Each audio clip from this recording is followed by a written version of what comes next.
astronomers recently watched a star that got torn to pieces by a supermassive black hole. And if you don't know how that process works, I'm going to try to break it down as best I can. This picture right here is a slight illustration of what it potentially looks like. I mean, obviously, you're not going to get this clear of a view of it, but this is just what people can try to visualize up close. And this is what's known as a tidal disruption event, or a TDE. And these are some of the most powerful energetic events that happen in the observable universe. And what happens is a star that kind of drifts away and starts drifting closer and closer to a black hole to where it gets too close. The singularity of the black hole, which is just the black center that you see right there, that kind of pulls everything in.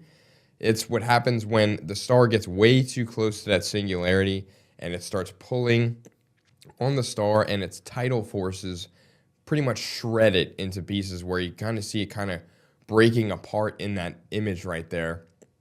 And this is a process known as spaghettification, and it sounds funny, but it's probably like a horrible, horrible experience if we were to ever get somewhere close enough to a black hole, because what happens is when you get so close to that singularity, it starts pulling you at a force that's like unimaginable. So your body, if you're going feet first, your body will start to kind of bottleneck and kind of spaghettify, if you will, and turn into noodles, where it compresses your body so strongly that it's almost like you're being sucked into this thing, and you start off, maybe this big, but then you have to fit into that little bitty point right there. So it just pulls your body and just essentially rips you to shreds. So that is exactly what happened to this star. Unfortunately, they met that fate.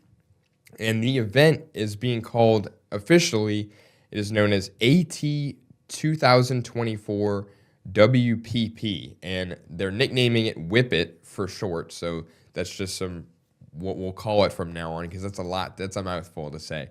But it was defined as a very extremely energetic event, obviously, but the energy equivalent is actually up to 400 billion times the energy of our sun in our solar system, which is pretty insane to even fathom, given how large the sun is and the energy it produces just constantly.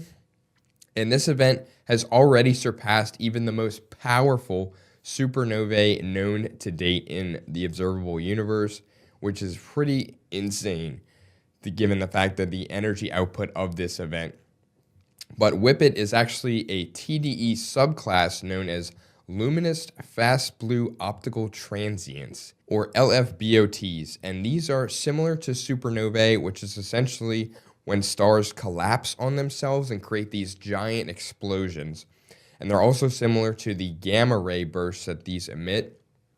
But the LFBOTs specifically are known for their blue radiation, which is why there's blue in the name.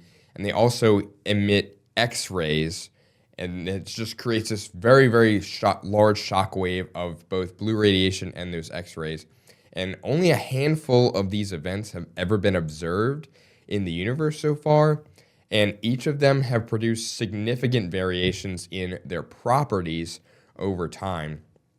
And these events are very, very helpful, not just in identifying black holes and where they are, but why exactly they occur and where they occur, how they form or grow in size as they, consume more objects and light, and the physics of how all of that happens. So it's very, very valuable information in regards to research of potential future black holes that we have not discovered yet.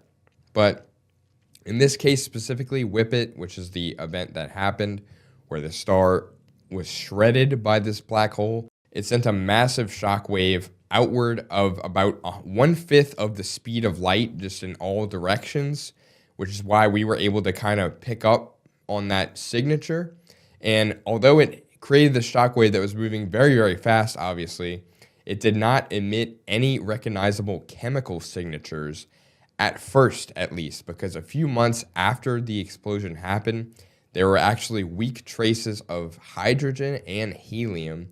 And this could have originated from the original explosion, sure, but it also could have originated from material from within the star's core, which was previously undiscovered. We really don't know a whole lot about the inside of what a star contains, so it could be that undiscovered thing within the star, but we do not know. But if any of you have seen the movie Interstellar, they were actually one of the first media depictions of what a black hole actually looks like. They actually correctly predicted it thanks to director Christopher Nolan. And that is a great, great depiction of what exactly a black hole is and what it does. Maybe not so much the science behind the ending of the movie. I'm not going to spoil it, but if you haven't seen it yet, you're doing yourself a disservice. But it is a very, very accurate depiction of a black hole. So I highly recommend checking that out if you haven't yet, or at least look up the scene on YouTube, because it is just truly remarkable, and they have always fascinated me ever since I've seen that movie. And that is a great, great depiction of what that can be. So I'll be sure to follow this and see if there's any new research or evidence or information that comes from this, because this is very, very fascinating to me, just to see what exactly these phenomenons are capable of and just how dangerous they can be. I know they're very, very far away from us in the grand scheme of things, but hopefully no one ever ventures out that far and gets too close, because that is just the point of no return at that point, and I would hate to see anyone get spaghettified, if you will.